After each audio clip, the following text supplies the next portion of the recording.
اس عدل انصاف کے لیے، عدل کے لیے، قسط کے لیے قرآن کی اصطلاحات کیا ہے؟ عجیب بات ہے، جو لفظ ہمارے ہاں اردو میں سب سے زیادہ مستعمل ہے اور آسان بھی ہے، انصاف، آدھا آدھا کر دینا۔ منصف کہلاتا ہے جج، لیکن یہ لفظ قرآن نے استعمال کیا ہی نہیں، پورے قرآن میں نہیں،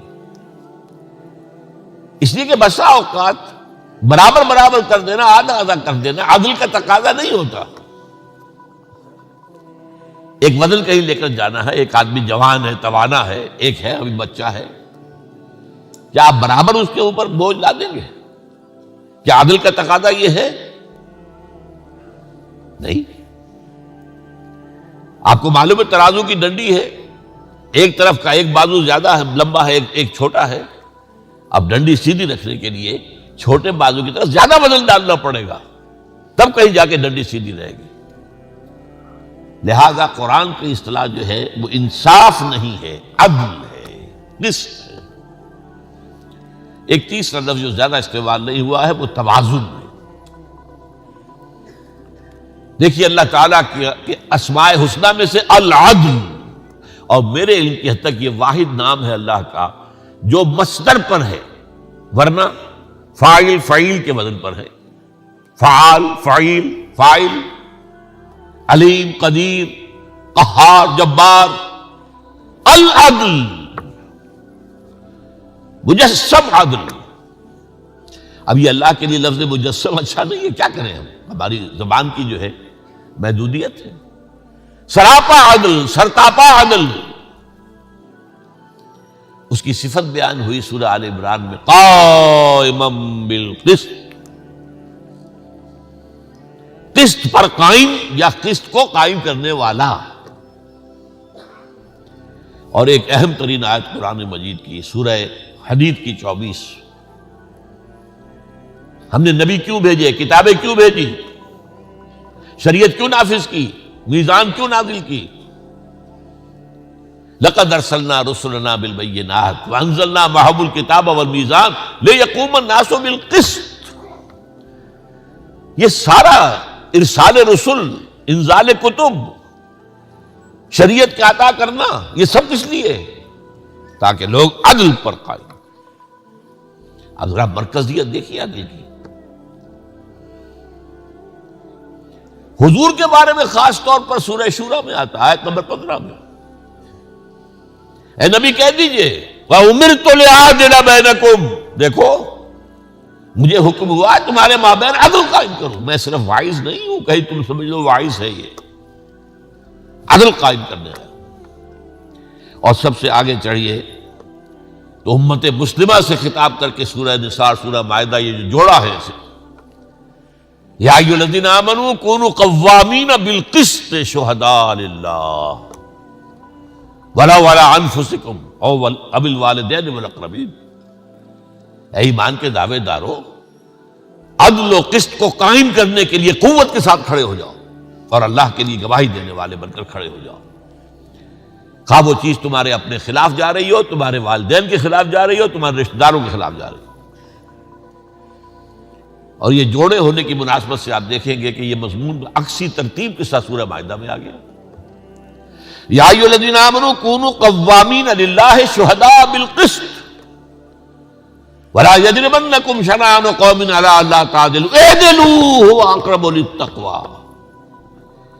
اے لوگوں پوری قوت کے ساتھ کھڑے ہو جاؤ اللہ کی گواہی کے لیے اور قسط کی قائم کرنے کے لیے۔ اور دیکھنا کہیں کسی قوم کی دشمنی تمہیں اس پر آمادہ نہ کر دے کہ تم انصاف نہ کرو، انصاف سے کام لو، یہی بہتر ہے۔ تیسرا لفظ میں نے عرض کیا ہے وہ ذرا لطیف ہے، توازن، اور اس کو ذرا غور کیجئے گا۔ یہ پوری آفاق جس کا ہمیں کوئی اندازہ نہیں ہے، کتنے ارب ہا ارب ہا ارب ہا کھرب ہا کھرب ہا کھرب ہا، یہاں سٹارز ہیں، سیارے ہیں، ستارے ہیں، گیلیکسیز ہیں، ان سب کا نظم قائم ہے توازن پر۔ وَالسَّمَاءَ رَفَعَهَا وَوَضَعَ الْمِيزَانَ أَلَّا تَطْغَوْا فِي الْمِيزَانِ وَأَقِيمُوا الْوَزْنَ بِالْقِسْطِ وَلَا تُخْسِرُوا الْمِيزَانَ۔ اللہ نے آسمان کو اٹھایا اس میں میزان رکھی، توازن رکھا، اور حکم دے دیا گیا اس کے اندر کوئی کمی بیشی نہ کرنا اور اس توازن کو قائم رکھنا۔ یہ سارے کرے جو ہے ٹکراتے کیوں نہیں ایک دوسرے سے؟ یہ جو فورس آف گریوٹی ہے اس نے جو توازن قائم کیا ہوا ہے، ذرا سا ایک فاصلہ کم ہو جائے کسی کے درمیان فوراً ٹوٹ پھوٹ شروع ہو جائے گی۔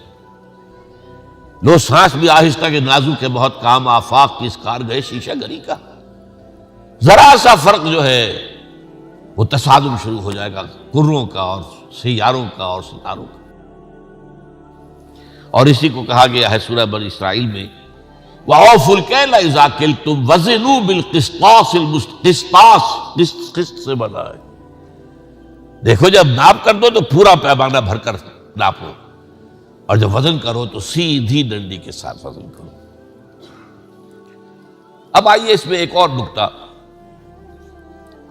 عدل کا ایک نظام ہے جسے ہم نظام عدالت کہتے ہیں اس دنیا میں۔ فصل خصومات، جھگڑا ہے، ایک پراپرٹی کا کلیمنٹ یہ بھی ہے یہ بھی ہے، جھگڑا ہے، لین دین کا جھگڑا ہے، یا کوئی جو ریاست کے خلاف قانون کے خلاف کوئی جرم کیا گیا ہے اس کا مقدمہ ہے۔ ایک ان کا فصل خصومات، یہ جو ہے یہ عدالتی نظام ہے جو دنیا میں قائم ہے۔ اس کے بارے میں بھی فرمایا گیا وَإِذَا حَكَمْتُم بَيْنَ النَّاسِ فَحْكَمُوا بِالْعَدْلِ، یہ عدالتی نظام آزاد ہونا چاہیے، اس پر کسی کا دباؤ نہ ہو، آزاد عدلیہ۔ تو ایک ہے یہ عدل، جھگڑوں میں اختلافات میں عدل کر دینا، ایک ہے نظام عدل، نظام عدل اجتماعی، سیاسی سطح پر توازن ہو، معاشی سطح پر توازن ہو، اور معاشرتی سطح پر توازن ہو۔ اور یہ نوٹ کر لیجئے کہ اگر یہ توازن نہ ہو تو پھر شریعت کے احکام کے بھی نتائج وہ نہیں نکل سکتے جو نکلنے چاہیے۔ مثال دے رہا ہوں آپ کو، تقسیم دولت کا نظام غلط ہے، ایک طرف دولت کے انبار لگ گئے، دوسری طرف جو ہے بھوک ہے، افلاس ہے، احتیاج ہے۔ اس معاشرے میں آپ اسلامی سزا نافذ کر دیجئے، چور کا ہاتھ کاٹیے، چوری ختم ہو جائے گی، فائدہ کس کو ہوا؟ وہ غلط نظام کے تحت جو جمع شدہ دولت ہے وہ محفوظ ہو گئی۔ نظام پہلے بہتر ہو، نظام عادلانہ ہو، اکویٹیبل ڈسٹریبیوشن آف ویلتھ ہو، پھر یہ ہے کہ ساتھ ہی جو جس کے پاس جائز طریقے سے آیا ہوا ہے اس کی حفاظت ہونی چاہیے۔ اس میں اگر چور ہاتھ ڈالتا ہے تو اس کی چور کا ہاتھ کاٹیے، چوری کا استحصال کر دیجئے، ختم کر دیجئے، جرم ختم ہو جائے۔ تو اس اعتبار سے غور کیجئے، جو اصل عدل ہے وہ عدل اجتماعی ہے جو ہمارے ذہنوں سے نکل چکا ہے۔ ہمارے یہاں اب بھی جو افغانستان میں بھی طالبان کو موقع ملا تھا تو ابھی عدل اجتماعی جو اسلام کا ہے اس کی طرف کوئی پیش قدمی نہیں ہو سکی تھی، انہیں موقع بھی نہیں ملا تھا۔ میں یہ سمجھتا ہوں، جہاں تک میں سمجھ پایا ہوں اس کی تحریک کو، اور وہ کچھ لوگوں سے مل کر، اور ملا عمر سے بھی ملاقات ہوئی اور ان کے بڑے لوگوں سے، اگر انہیں موقع مل جاتا تو وہ اسلام کا نظام عدل اجتماعی بھی قائم کر دیتے، لیکن وہ تو باطل نے دیکھا کہ یہ تو nip the evil in the bud، اس کو تو ختم کرو، ہمارے لیے تو ہمارا نظام تو ختم ہو جائے گا۔ ہے اگر کوئی خطر مجھ کو تو اس امت سے ہے جس کی خاک اس طرح میں ہے اب تک شرار آرزو۔ اس نے کہی اگر اللہ کے دین کو الحذر، آئین پیغمبر سے 100 بار الحذر، اگر وہ آ گیا تو ہمارے شیطانی نظام ختم ہو جائیں گے، نسیہ منسیہ ہو جائیں گے، حباب منصورہ ہو جائیں گے، ان کا وجود نہیں رہے گا۔ لہذا ڈیزی کٹرز کے ذریعے سے جو کاٹا گیا ہے اس کو۔ اب یہ جو سوات میں ہو رہا ہے یہ بھی عام تصور کیا ہے؟ بس یہی چند چیزیں، وہ شریعت کی سزائیں، جو مقدمات ہیں ان کا فیصلہ جو ہے وہ اس کا ایک نظام جو ہے قاضی کا آسانی کے ساتھ اور جلدی سے ہو جائے، وہ جو عدل اجتماعی ہے اس کا تصور تو موجود ہی نہیں۔ ان میں کیا ہوگا؟ ہمارے اچھے اچھے پڑھے لکھے لوگوں میں موجود نہیں۔ تو اصل چیز ہے عدل اجتماعی یا نظام عدل اجتماعی۔ اب میں آپ سے عرض کروں کہ یہ جو تین میں نے آپ کے سامنے رکھے ہیں، ان کے ضمن میں نوع انسانی افراط و تفرید کا شکار ہے، انتہا پسندی میں مبتلا ہے، افراط و تفرید کے دھکے کھا رہی ہے۔ اس کے اندر ایک عرض تو ہے، یہ انسان کی فطرت کی پکار ہے، وہ رہے گی۔ عادلانہ نظم ہونا چاہیے، انصاف پر مبنی نظام ہونا چاہیے، لیکن وہ ہے کہاں نظام؟ اسی تلاش میں آپ کو معلوم ہے فرینچ ریولوشن آیا، بادشاہت ختم ہوئی۔ یہ کیا ہے؟ انہیں حق کیا پہنچتا ہے؟ جاگیرداری ختم ہوئی۔ جیسے ہمارے ہاں ہوتے تھے 30,000 منصبدار، 50,000، وہی وہاں تھے، لارڈز تھے، بیرنز تھے، پوری دنیا میں ایک نظام تھا۔ کسان پسا ہوا ہے، خون پسینہ اس کا ہے، عیش محل والے کر رہے ہیں۔ عیش جو ہے بنا ہے، عیش تجمل حسین خان کے لیے، وہ جاگیرداروں کے لیے ہے، بادشاہ کے لیے ہے، حالانکہ خون پسینے کی کمائی جو ہے وہ کسان کی ہے۔ ظاہر بات ہے یہ اس سے انسان نکلا، بغاوت کی۔ یہ فطرت کی بغاوت تھی، یہ فطرت تھی جو والٹیئر اور روسو کی زبان پر بول رہی تھی، جس سے کہ آگ لگ گئی۔ انقلاب آیا، لیکن چونکہ اس کے ساتھ ہی صنعتی انقلاب بھی آ گیا، اور دولت کے نظام میں کوئی غلطی جو ہے وہ اصلاح نہیں ہوئی تھی، لہذا وہ سرمایہ داری مسلط ہو گئی۔ رست از یک بنتا افتاد در بندے دیگر، ایک غلامی سے نجات ملی تھی، جاگیردار اور بادشاہ کی غلامی سے، اب سرمایہ دار اور کارخانے دار کی غلامی ہو گئی۔ اب مزدور خواجہ از خون رگے مزدور سازد لال نام، از جفائے دہ خدایاں کشت دہقانہ خراب، انقلاب انقلاب ہے انقلاب۔ اقبال کہہ رہا ہے سرمایہ دار نے مزدور کی رگوں میں دوڑنے والے سرخ خون سے وہ شراب سرخ جو ہے وہ کشیدگی اور پی رہا ہے، شام کو بیٹھا ہوا کلب کے اندر یا گھر میں، اور زمیندار اور جاگیردار کی جفا سے، ظلم سے دہقان کی کھیتی اجڑی ہوئی۔ انقلاب انقلاب۔ اب یہ کیا ہوا؟ اس سرمایہ داری کے خلاف رد عمل ہوا، ایک اور چھلانگ لگا، ادھر سے ادھر، ادھر سے ادھر۔ وہ کیا ہے؟ کمیونزم، انفرادی ملکیت کی نفی مطلق، فطرت انسانی کے خلاف۔ ایک پارٹی کی ڈکٹیٹرشپ، اب ایک پارٹی مسلط ہو گئی۔ تمہارا کام ہے کام کرو اور ویج لو اور کھاؤ پیو، بس۔ زبان نہیں کھول سکتے، تنقید نہیں کر سکتے، no right of expression, no right of organisation. یہ بدترین غلامی۔ چنانچہ وہ نظام بھی ختم ہوا۔ اب انسان واپس آیا ہے۔ اب کیا ہے کہ اس سرمایہ داری نے بغلے بجائے، ہم جیت گئے، ہمارا نظام بہترین ہے، ثابت ہو گیا، اینڈ آف ہسٹری۔ بڑی کتاب لکھی گئی۔ گلوبلائزیشن، اب جو ہے سرمایہ داری بڑے خود اعتمادی کے ساتھ، اب گلوبلائزیشن پوری دنیا کے اوپر اس نظام کو قائم کر دینے کے لیے وہ قدم بڑھا رہی تھی، کہ اب نظر آیا کہ آگے بڑھ رہے ہو، پیچھے جو ہے وہ تو تمہارا برباد ہو رہا ہے۔ تمہارا تو اپنا نظام، سرمایہ داری کی جنت۔ امریکہ میں جس طریقے سے ریسیشن آئی ہے، جو وہاں بینکوں کا بیڑا غرق ہوا ہے، اور ادھر جو ہے اب کدھر جائے گا انسان؟ یا تو سوشلزم کی قسم کا کوئی نظام دوبارہ آئے گا، یا انہیں اندیشہ ہے کہ اب اسلام کے آنے کا خطرہ ہے۔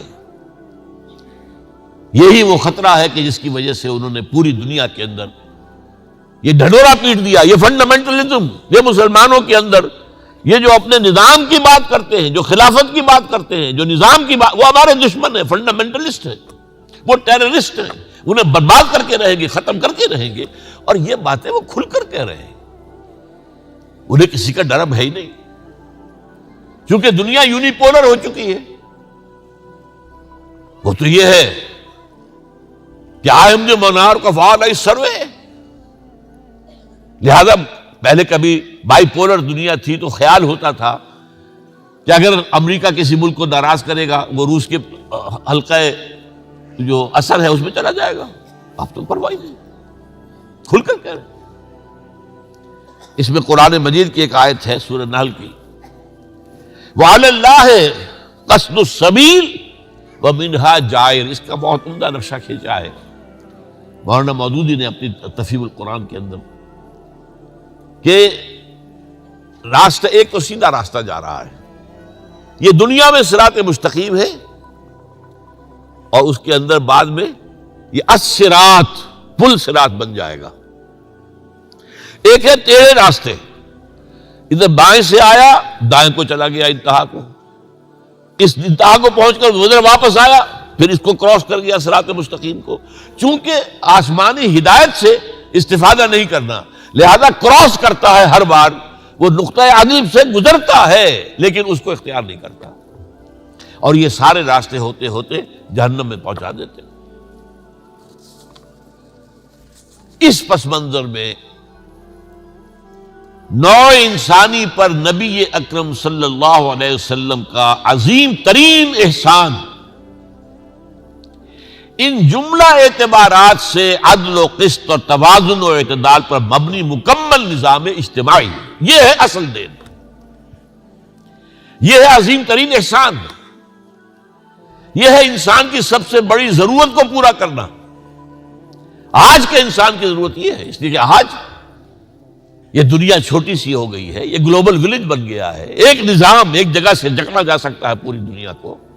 کوشش ہو رہی ہے نیو ورلڈ آرڈر جس کا خواب یہودیوں نے دیکھا تھا 1776 میں, ادھر امریکہ آزاد ہوا 1776 میں, اور اس کا بینک کا نظام بنایا یہودیوں نے, $1 نوٹ بنایا اور اس کے اوپر تصویر بنا دی احرام مصر کی, اس پہ ایک آنکھ دجال کی, اور نیچے نووس آرڈس سیکولورم نیو سیکولر ورلڈ آرڈر, اور اس کی تاریخ 1776 ہے. دنیا ادھر جا رہی ہے. اور آج کا لیے جیسے کہ ابھی عزیزم عاقب سعید کہہ رہے تھے, اللہ حضور کی رحمت للعالمین کا سب سے بڑا مظہر یہ نظام ہے. ورنہ آپ کو معلوم ہے, خود سوچئے غور کیجئے, توحید تو پہلے دن سے آدم سے مکمل ہے, تمام انبیاء کے ہاں تھی. ہمارے جو ایمانی حقائق ہیں وہ تو تمام رسولوں کے وہی چلے آ رہے ہیں, ان میں تو کوئی کسی کو ہم نہیں کہہ سکتے کوئی ارتقا ہوا ہے. ارتقا ہوا تمدن میں, اس تمدن کی پیچیدگیوں میں, ان پیچیدگیوں سے پیدا شدہ مسائل میں, ان کے نتیجے میں برپا ہونے والی ناانصافیوں میں, ان کے بنا پر وجود میں آنے والے جبر اور استبداد میں. یہاں اگر اللہ تعالیٰ کی طرف سے اس کی رحمانیت اور رحیمیت کا مظہر بن کر آئے ہیں تو وہ محمد رسول اللہ ہیں, رحمت للعالمین بن کر بھیجے گئے. اور اسی کے ساتھ ایک بات اور نوٹ کر لیجئے کہ اس نظام کو حضور نے 23 سال کی نہایت جاں گسل مشقت اور محنت اور قربانی اور ایثار, آپ اور آپ کے صحابہ محمد الرسول اللہ والذین معہ, اس کے نتیجے میں اس نظام کو بالفعل قائم کر کے دکھایا ہے. اس اعتبار سے میرے الفاظ نوٹ کیجئے, سیرت النبی سے جو اصل ہدایت ہمیں ملتی ہے وہ اس نظام کو قائم کرنے کے طریقہ کار کی ہے. سیرت النبی سے لینے کی اصل شے, باقی جو ہدایت ہے اللہ کی وہ تو قرآن مجید کے اندر آ گئی, پھر اس کی کچھ شرح احادیث نبوی میں آ گئی, مسائل کا حل تو وہاں آ گیا ہے. اصل میں سیرت النبی سے جو کچھ اخذ کرنا ہے, جو سیکھنا ہے, کیونکہ نظام عدل اجتماعی قائم کرنا آسان کام نہیں ہے. شیر کے منہ میں سے نوالا نکالنا, یہ جو مراعات یافتہ طبقات ہیں ان سے لوگوں کے حقوق حاصل کرنا واپس آسان کام ہے. اس کے لیے تو بڑی سخت محنت اور مشقت اور ایثار اور قربانی صبر اور مسابرت، استقامت اور مقاومت کا ثبوت دینا پڑے گا. لیکن اس کے لیے بھی یہ ساری چیزیں بھی ہوں، طریقہ کار درست نہ ہو تو نتیجہ نہیں نکلے گا. اور صحیح طریقہ کار کی سورس واحد وہ سیرت محمدی ہے صلی اللہ علیہ وسلم، واحد. کیونکہ ایک لائف سپین میں یہ کام صرف حضور کے ذریعے سے ہوا ہے. 23 برس ایک فرد واحد کی حیثیت سے آپ کھڑے ہوئے ہیں. پہلے دن 4 آدمی ایمان لے آئے. زوجہ محترمہ خدیجہ الکبریٰ رضی اللہ تعالی عنہ، ایک انتہائی جگری دوست ابو بکر رضی اللہ تعالی عنہ، اپنے زیر کفالت اور زیر تربیت چچا زاد بھائی علی رضی اللہ تعالی عنہ، اپنے غلام جنہیں آزاد کر کے منہ بولا بیٹا بنایا زید بن حارثہ رضی اللہ تعالی عنہ. 1+4 5 بنے. آپ اندازہ کیجئے اس کے بعد 10 برس میں بمشکل 100-125 آدمی. اگلے 10 برس میں ٹوٹل ریولوشن آ گیا. تو میں نے یہ ثابت کیا منہج انقلاب نبوی اپنی کتاب کے اندر، ریولوشن کا طریقہ کار اگر اخذ کرنا تو واحد سورس سیرت محمدی ہے صلی اللہ علیہ وسلم.